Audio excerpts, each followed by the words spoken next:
Boa tarde. Hoje nós vamos dar continuidade no nosso projeto de assessoria administrativa aos pequenos e médios empresários. Nós vamos continuar com a nossa série de aulas que diz respeito ao modelo de gestão eficiente aos pequenos e médios empresários. Hoje nós estamos na aula 9ª, dia 17/10/2023, e hoje nós vamos falar sobre a questão dos custos fixos, como conduzir esses custos fixos dentro da nossa pequena e média empresa. Então, nós temos alguns exemplos importantes, não perca a aula de hoje. Custos indiretos de fabricação. Características principais. Sem mensuração objetiva. Então, os custos indiretos, eles não têm como ser mensurados, não têm como ser medidos. Então, os custos indiretos, realmente, seria a parte de mais cuidado que o gestor teria que ter dentro das questões do controle de custos. Os custos indiretos, eles aparecem em qualquer empresa, seja grande, seja pequena, seja média, e, sobretudo, o pequeno e o médio empresário, ele sempre vai ter uma dificuldade de encontrar os custos indiretos, de localizá-los e medi-los e mensurá-los. Então, hoje nós vamos passar para vocês um modelinho de como identificar esses custos, como possivelmente eu posso medir, mensurar esses custos. Então, essa aula ela é muito importante. Então, os custos indiretos de fabricação, que são os CIFs, eles não têm como ser mensurados. Pelo menos não tem uma mensuração objetiva. Então, essa é a nossa proposta.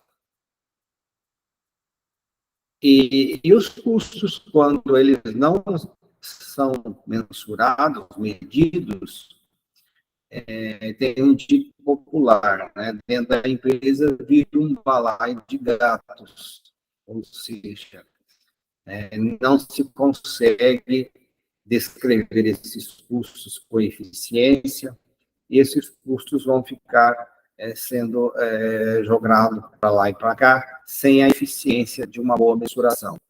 Aí a gente tem a depreciação industrial, os salários supervisores, aluguel de fábrica, a fábrica que não tem medidor de energia elétrica, então ele acaba criando um custo indireto. Então, os custos indiretos, eles não têm uma maneira direta de ser medidos. Aí a gente vai vendo aqui. São valores não apontados, valores não relacionados, geralmente, nos custos, junto com os demais custos. Então, os custos indiretos. A sua identificação aos produtos ou serviços motivam a existência da contabilidade de custos. Então, assim, a questão de você ter uma atenção especial aos custos da empresa nos diz respeito de como que nós vamos tratar esses custos indiretos. Primeiro, como que nós vamos localizá-los, como que nós vamos medi-los, e como que nós vamos contabilizar esses custos. Então, assim, sim, e daí? Eu sou a mosca, aqui tem uma piadinha, eu sou a mosca que pousou na sua sopa. Eu sou os gastos indiretos. Então, os custos indiretos é aquele estorvo, né? É aquela mosca que está realmente querendo cair na nossa sopa e estragar a nossa sopa, estragar a lucratividade da empresa. Então, os custos indiretos, eles devem ter uma atenção especial. A relevância dos indiretos, dos custos indiretos. Com o aumento da automatização dos processos e da diversidade de produtos ou serviços, a sua complexidade se eleva.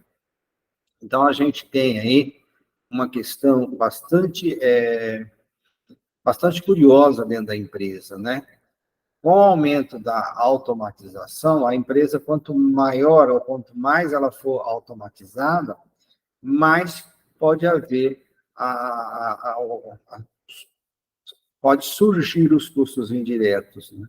Esses custos, possivelmente, a gente não é capaz de medi-los diretamente, né? Como, por exemplo, no caso da matéria-prima, e esses custos são medidos de maneira automática. Então, os custos indiretos é realmente um calo que vai ficar no pé do gestor para saber o que fazer com aqueles custos. Então, veja aí, o primeiro passo é localizar os custos indiretos.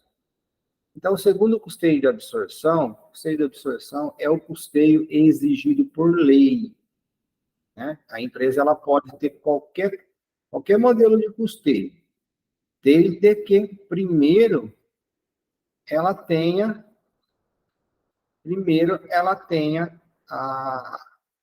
como, como acatar a lei, né? Quer dizer, a lei obriga que a empresa tenha um modelo, pelo menos as empresas que estão dentro do modelo de gestão, já pelo menos como média, né? A empresa do porte médio, às vezes ela tem obrigação, ela tem um modelo tributário que exige um custeio.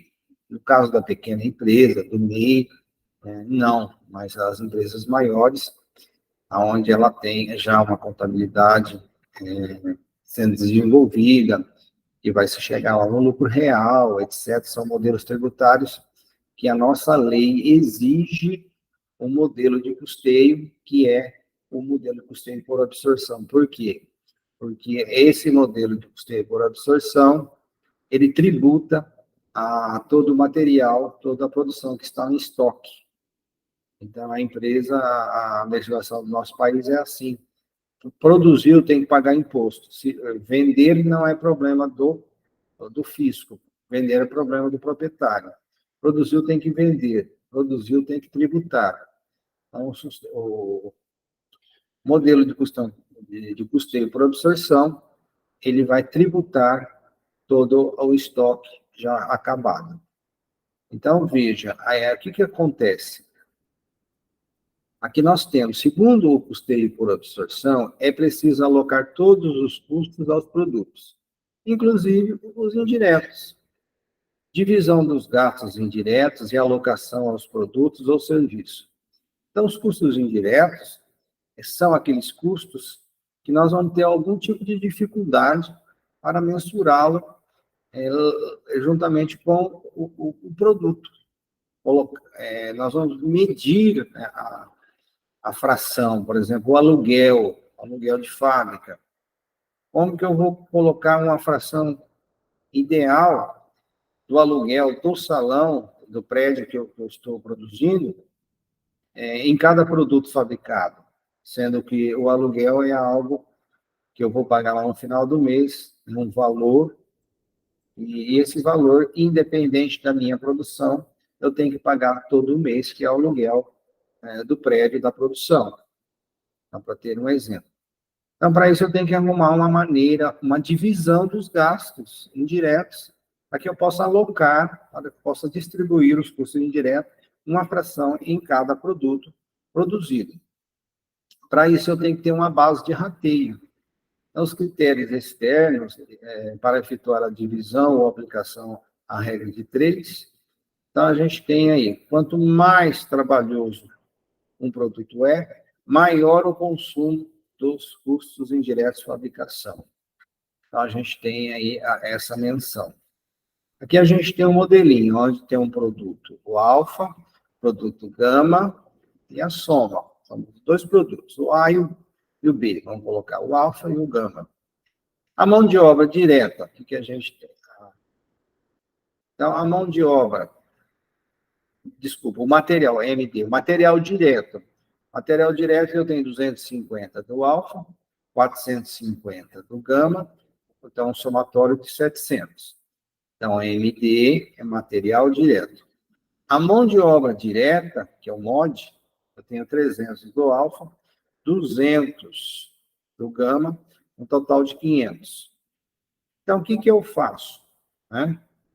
E eu vou encontrar aqui um rateio, uma maneira, de distribuir esses custos. Ó, o meu custo indireto, eu tenho um custo indireto aqui de 420 no alfa e 280 no gama. Tenho um total de 750 de custos indiretos. Como que eu vou atribuir esses custos indiretos? Então, veja, ó, considerando 500, 100%. Então, 500 é a mão de obra direta, é a base. Então, eu vou atribuir, eu vou fazer uma regra de 3 aqui, por exemplo, 200 dividido por 500 vezes 100, né, eu vou ter 40%. 300 dividido por 500 vezes 100, eu vou ter 60%. E meus custos indiretos, né, eles estão aqui, ó, R$ 700. Então, 60% do meu de R$ 700 é 420. 40% de R$ 700 é 280. Então, eu vou atribuir 420 no produto alfa, dos custos indiretos, vou atribuir 280 do produto gama, dos custos indiretos. Então, nesse modelinho aqui, já eu estou atribuindo os custos diretos para se chegar no custo unitário, né, do produto alfa, que vai para 970, no produto gama para 930, né, de acordo com esse critério de rateio. Então, eu uso a mão de obra indireta, é como se eu desse uma carona para os custos indiretos, é como se a mão de obra direta desse uma carona para os custos indiretos, e aí, por meio, né, do percentual que foi atribuído no produto alfa e no produto gama da mão de obra direta, o mesmo, né? Essa é a regra de 3 aqui. Então, 200 dividido por 500 vezes 100, eu tenho 40% que foi atribuído, que foi medido, né? Que a mão de obra direta, ela pode ser medida. Eu já passei isso em aulas passadas. E 300, que é 60% de 500, no alfa, ela foi medida. Então, eu estou pegando uma carona, eu estou dando uma carona, né, dos custos indiretos de fabricação, a mão de obra direta está dando uma carona para os custos indiretos, que é aqueles que não são mensurados, para atribuí-los no produto alfa e gama. Então, diferentes bases de rateio. Lei estabelece um custeio por absorção, e exige o rateio, porém não diz como fazer. Então, assim, a lei estabelece o custeio por absorção, só que a lei não obriga a estabelecer o critério. O critério ele fica a cargo do gestor. Como que eu vou distribuir esses custos indiretos de fabricação aos meus produtos? Então, aqui eu tenho uma mão de obra direta, tenho os custos diretos ou primários, quantidade produzidas, horas homens hora, horas máquina. Então, esses aqui são os possíveis, as possíveis caronas que os custos indiretos podem tomar, podem pegar. E os custos indiretos podem pegar uma carona na mão de obra direta, conforme o exemplo anterior. Os custos indiretos podem pegar uma carona nos custos diretos. Os custos indiretos podem pegar uma carona na quantidade produzida. Os custos indiretos podem pegar uma carona em homens hora. Os custos indiretos podem pegar uma carona em horas máquinas. Então, aí a gente vai, cada gestor vai pegando o seu modelo, o seu critério. Então, veja, pessoal, há necessidade de ter uma atenção especial aos custos indiretos. Então, eu preciso ter uma atenção especial aos custos diretos para que eu possa atribuí-lo também aos produtos e chegar lá no custo total de cada produto, de cada unidade, e assim fazê-lo bem. Pessoal, um grande abraço, até a próxima, se Deus quiser.